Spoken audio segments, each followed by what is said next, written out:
Saiki aku basa apa? Basa Jawa. Iya, siap. Basa Jawa. Ngaukan basa Jawa kok ngomong basa Indonesia. Ya, kan kita orang Indonesia. Mbok kowe iki rumangsa, kowe ngomong basa Indonesia ning Jakarta ngisin-isinke kok. Ya mulane aku saiki belajar bahasa Indonesia. Lagi tekan hotel mlebu kamar mandi glodak. Aduh, ciduknya tiba.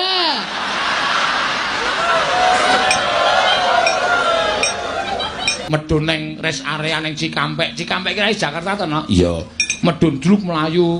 Selak kepengin tuku apa kae terus dodok bakule. Dek, Bu. Bu, iya. Tumbas. Aku terus langsung delik sip ngono ndak dikira kancaku. Basa Jawa ndak usah macem-macem to. Iya. Lah, ini kamu itu sebetulnya itu medok. Pakai pakaian apa itu? Jawa. Kok bahasa Indonesia? Saya nirokke kamu kok.